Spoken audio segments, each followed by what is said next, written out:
हाय दोस्तों, स्वागत है आपका करियर्स 360 में और मैं हूं आपके साथ बाजी सिंह राजपूत। आज आ गई हूं मैं फिर से एक वीडियो के साथ आपके सामने। आज हम बात करने वाले हैं CSIR UGC नेट की।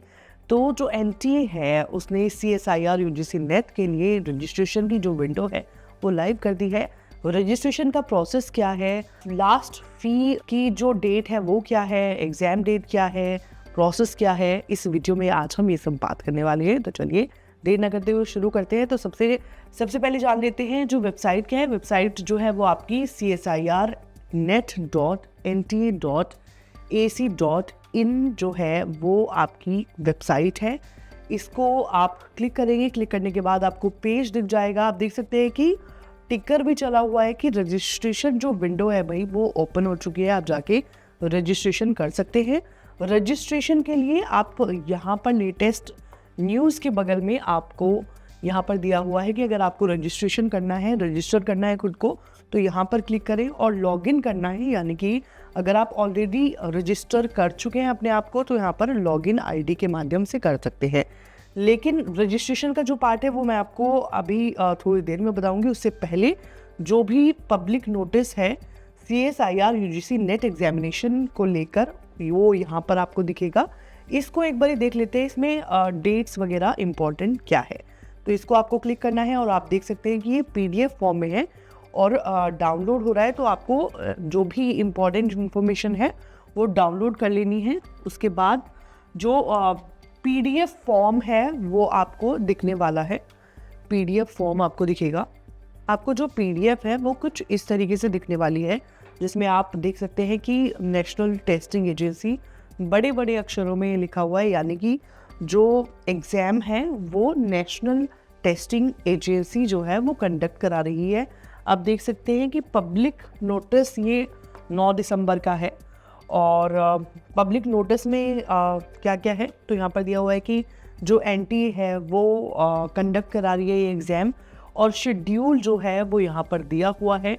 इसमें जो ऑनलाइन एप्लीकेशन फॉर्म है वो आपको 9 दिसंबर से शुरू हो चुका है और 30 दिसंबर तक आपके पास मौका है ये फॉर्म भरने का। और last date for payment of fees आपके पास 31 दिसंबर की है। करेक्शन विंडो जो है वो 1 जनवरी से लेकर 2 जनवरी तक चलने वाली है। डेट जो है वो एग्ज़ाम की सबसे इम्पॉर्टेंट वो है 16 फरवरी 2025 टू 28 फरवरी 2025। मोड एग्ज़ाम का आपको पता ही है, कंप्यूटर बेस्ड टेस्ट है ये।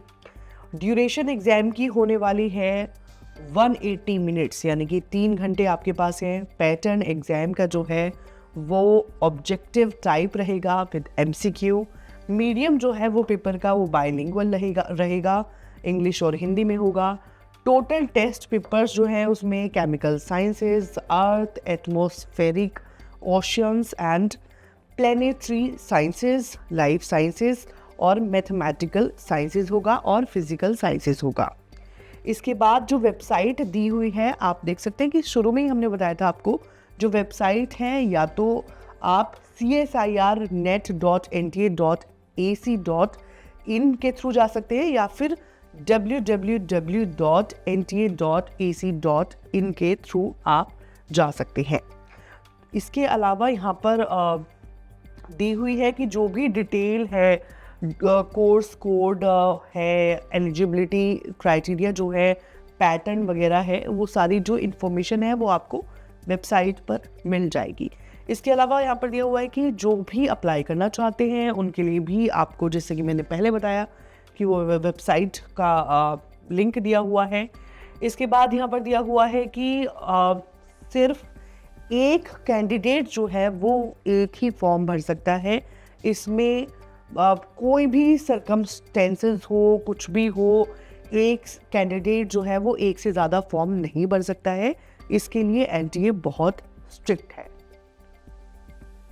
और यहाँ पर दिया हुआ है कि CSIR UGC नेट का जो फॉर्म है उसको भरने से पहले जो भी कैंडिडेट है सबसे पहले इंफॉर्मेशन बुलेटिन जो है वो ध्यानपूर्वक पढ़ ले।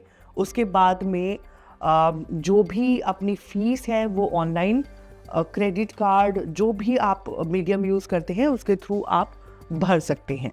इसके बाद यहाँ पर एक इम्पॉर्टेंट पॉइंट दिया हुआ है कि जो भी कैंडिडेट की इंफॉर्मेशन है या फिर उनके पेरेंट्स की जो इंफॉर्मेशन है, जैसे कि ईमेल एड्रेस और मोबाइल नंबर जो है, वो आपको जो आप रजिस्टर्ड करते टाइम एनटीए में आप एनटीए के फॉर्म में आप इंफॉर्मेशन डाल रहे हैं, उसी नंबर और ईमेल एड्रेस पर एनटीए की जो सारी इंफॉर्मेशन है आपको वहाँ पर प्राप्त होने वाली है। तो आपको ये ध्यान रखना होगा। इसके अलावा यहाँ पर दिया हुआ है कि अगर आपको कोई भी क्वेरी है, कोई भी परेशानी है, आपकी कोई भी कंफ्यूजन है, कुछ भी अगर आपको रीच आउट करना है तो एनटीए की हेल्प डेस्क दी हुई है। ये आपको यहाँ पर ये नंबर दिया हुआ है, ये 2 नंबर है, आप इनके थ्रू रीच आउट कर सकते हैं या फिर आप मेल भी कर सकते हैं। इस ईमेल आईडी के ज़रिए आप अपनी क्वेरी जो है वो पूछ सकते हैं। तो ये तो हो गया इन्फॉर्मेशन बुलेटिन जो था एग्ज़ाम से रिलेटेड, क्या क्या आपको ध्यान रखना है, डेट्स मैंने आपको बता दी। अब बात करते हैं कि रजिस्ट्रेशन आपको अपना फॉर्म कैसे भरना है, अगर ऑलरेडी कोई लॉगिन है तो उसको कैसे जाना है। तो जैसे कि मैंने एकदम शुरुआत में आपको बताया था कि ये ऑप्शन है आपके पास रजिस्ट्रेशन करने का, इस ऑप्शन को आपको क्लिक करना है और यहाँ पर अगर ऐसा कुछ आए तो आपको कंटिन्यू कर देना है। और कंटिन्यू करने के बाद आप देख सकते हैं कि ये जो विंडो है वो 2 पार्ट में डिवाइडेड है। यहाँ पर ऑप्शन है कि जितने भी रजिस्टर्ड कैंडिडेट्स हैं जिन्होंने अभी तक रजिस्ट्रेशन कर लिया है वो अपना लॉगिन कर सकते हैं। उनके पास एप्लीकेशन नंबर होगा, पासवर्ड होगा, सिक्योरिटी पिन होगा अपना, और अब सिक्योरिटी पिन यहाँ पर डिस्प्ले करेगा और आपको वहाँ पर जो भी डिस्प्ले कर रहा है वो आपको भर देना है। उसके ज़रिए आप लॉगिन कर सकते हैं। और अगर आप अपना पासवर्ड भूल गए हैं तो यहाँ पर भी आपको ऑप्शन दिया हुआ है कि आप उसको रिगेन कर सकते हैं और एप्लीकेशन नंबर भी आप रिगेन कर सकते हैं। और इसके अलावा लेफ़्ट में दिया हुआ है कि जिन्होंने रजिस्ट्रेशन नहीं किया है, यानी कि जो नए कैंडिडेट हैं, रजिस्टर करने के लिए वो यहाँ पर क्लिक करें। आपको 3 स्टेप्स दिए हुए हैं, सिंपल शब्दों में बताया हुआ है कि सबसे पहले आपको ऑनलाइन रजिस्ट्रेशन करना होगा। रजिस्ट्रेशन के बाद आपको ऑनलाइन जो एप्लीकेशन फॉर्म है वो भरना होगा। उसके बाद में एग्जामिनेशन फीस या तो नेट बैंकिंग के थ्रू या फिर आप यूपीआई या फिर क्रेडिट कार्ड वगैरह के थ्रू भर सकते हैं। यहाँ पर ये ऑप्शन आपको क्लिक कर लेना है रजिस्ट्रेशन करने के लिए। और ये जो इन्फॉर्मेशन बुलेटिन है सबसे पहले आपको वो डाउनलोड कर लेना है, अपने पास रख लेना है और उसको केयरफुली पढ़ लेना है। और आप देख सकते हैं कि एग्जामिनेशन फीस दी हुई है यहाँ पर। जो जनरल के लिए है वो 1150 है, EWS OBC NCL के लिए 600 है, SC ST PWD third gender के लिए 325 है। और यहाँ पर प्रोसेसिंग चार्जेस और जो GST है वो पे करना होगा, वो इसमें इंक्लूडेड नहीं है। और जो फीस है वो आपकी net banking, debit card, UPI, credit card के थ्रू आप भर सकते हैं। यहाँ पर स्टेप्स दिए हुए हैं तो स्टेप्स आप पढ़ लेंगे। उसके बाद आपको जो फोटोज़, जो भी आप इमेजेस, स्कैन्ड इमेजेस लगा रहे हैं या फिर कैटेगरी सर्टिफिकेट आपको अपलोड करना है, उसके लिए यहाँ पर आपको फ़ोटोज़ के इमेजेस के लिए आपको यहाँ पर क्राइटेरिया, यहाँ पर डायरेक्शंस दिए हुए हैं। जैसे कि अगर आप अपना फ़ोटो अपलोड कर रहे हैं तो वो रीसेंट होना चाहिए, ब्लैक और वाइट होना चाहिए, लेकिन क्लियर कंट्रास्ट जो है वो बिल्कुल क्लियर होना चाहिए। स्कैन जो फ़ोटो है और साइन जो है वो JPG, JPEG या PDF फॉर्मेट में होना चाहिए। साइज़ जो है वो 10 KB से लेकर 200 KB के बीच में होना चाहिए। और जो साइज़ है स्कैन्ड सिग्नेचर का वो 4 KB से लेकर 30 KB के बीच में होना चाहिए। Size of scanned copy of certificates, जो भी आप सर्टिफिकेट लगाने वाले हैं, उसका 50 KB से लेकर 300 KB के बीच में होना चाहिए। और यहाँ पर क्लियरली दिया हुआ है कि जो भी कैंडिडेट है, जो भी अपना फ़ोटो वगैरह, सिग्नेचर वगैरह या कोई भी सर्टिफिकेट अपलोड कर रहा है, वो इसी क्राइटेरिया है, उसी क्राइटेरिया के अकॉर्डिंग भरना है, क्योंकि उसके बाद आपको फ़ोटो में कोई भी चेंजेस करने को नहीं मिलेंगे इन फ्यूचर। तो आपको ये सब बहुत केयरफुली ही भरना है। इसके बाद जैसे ही आप एप्लीकेशन फॉर्म अगर भरते हैं और तो उसके बाद में आपको खुद से प्रीव्यू कर लेना है फॉर्म की, जो आपका फ़ोटो है वो ब्लर तो नहीं है, सर्टिफिकेट में जो इन्फॉर्मेशन है वो ब्लर तो नहीं है। इसके बाद स्टेप 3 में दिया हुआ है कि जो भी फीस है वो आप इन मीडियम के थ्रू कर सकते हैं।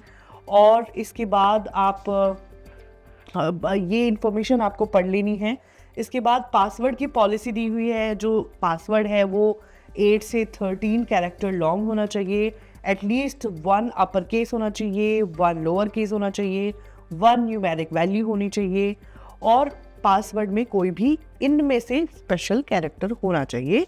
और रीसेट पासवर्ड करने के लिए भी आपको यहाँ पर दिया हुआ है कि या तो आप सिक्योरिटी क्वेश्चन आप डाल सकते हैं, या फिर वेरिफिकेशन कोड अपने फ़ोन नंबर पे ले सकते हैं, या फिर ईमेल पर अपना लिंक ले सकते हैं रीसेट करने के लिए। और इसके बाद यहाँ पर दिया हुआ है कि जो भी एप्लीकेशन नंबर है वो आपका जो कंफर्मेशन पेज है उस पर मेंशन होना चाहिए। और ये बहुत इसेंशियल है। और एक बार जब आपका फॉर्म सबमिट हो जाता है तो मोर देन फॉर्म, अगर मान लो एक कोई कैंडिडेट है उसने एक बार फॉर्म भर दिया है तो वो उसके बाद मल्टीपल फॉर्म्स नहीं भर सकता है। अगर उसने ऐसा किया तो फॉर्म रिजेक्ट हो जाएगा। इसके बाद आपको यहाँ पर टिक कर लेना है कि आपने जो भी इंफॉर्मेशन है वो पढ़ ली है। अब आप उसको ध्यान रखेंगे तो उसके बाद आपको क्लिक हेयर टू प्रोसीड यानी कि आगे बढ़ने के लिए क्लिक करना होगा। इसके बाद आपको यहाँ पर ऑप्शन दिए हुए हैं कि आप किस माध्यम के ज़रिए जो है वो अप्लाई करना चाहते हैं। कि आपके पास आधार कार्ड नंबर है तो आप आधार कार्ड नंबर के थ्रू अप्लाई करना चाहते हैं, या फिर आपके पास डिजी लॉकर का अकाउंट है आप उसके थ्रू करना चाहते हैं। मतलब जिस ऑप्शन के ज़रिए आप अप्लाई करना चाहते हैं वो सारे यहाँ पर दिए हुए हैं। इसके अलावा जैसे फॉर एग्जांपल मैं सिलेक्ट करती हूँ आधार कार्ड नंबर के लिए, तो यहाँ पर आपको अपना आधार कार्ड नंबर भर लेना है। आधार कार्ड नंबर भरने के बाद आपको जनरेट OTP का ऑप्शन आएगा और आपके जो फ़ोन नंबर है उस पर OTP आपको मिलने वाला है। आपको वैलिडेट करना है OTP अपना, और OTP भरने के बाद आप देख सकते हैं कि यहाँ पर आधार कार्ड की डिटेल्स आपको दिखने वाली है। उसके बाद आप देख सकते हैं कि यहाँ पर पर्सनल डिटेल्स आपको दिखेंगी। पर्सनल डिटेल्स में आपके पास क्या क्या है, आप अपना नाम भरेंगे, फादर्स नेम भरेंगे, मदर्स नेम भरेंगे, DOB अपनी डालेंगे, ईमेल एड्रेस डालेंगे, कंफर्म करेंगे, जेंडर आप सिलेक्ट करेंगे, मोबाइल नंबर डालेंगे और कंफर्म करेंगे मोबाइल नंबर। उसके बाद आप देख सकते हैं कि ऑल्टरनेट मोबाइल नंबर आपको भरना है।